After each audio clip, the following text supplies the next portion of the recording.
चपात्या बनवायच्या मशनी आल्यात का नाही मायांनो? तुम्ही जेवायला जा भक्त निवासमध्ये, पंढरपूरला, शिर्डीला, सेगाव संस्थानला, अशा मोठ्या मोठ्या मशनी असतात. चपात्या बाहेर फेकीते अशा गरम. पापड बनवायच्या मशीन आल्यात का नाही?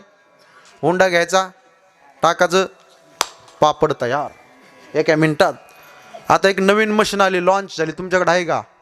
पुरणपोळी बनवायची. होय आहे नाही? घेऊन टाका, जालन्याला भेटती. कौरक म्हणता इकून उंडा टाकायचा, इकून पुरण टाकायचं, 1 मिनिटात पुरणपोळी तयार. ओके. आता एक नवीन मशीन यायला पाहिजे. पाहुणा म्हणला जेवण करायचं, या पाहुणे, वेलकम, या घरी. जेवण करायचं म्हटलं की पाहुण्याला असं धराचं. पाहुणा जेवण करायचा म्हटलं की असा धराचा ना, असा मशनी फेकाचा धाडकन.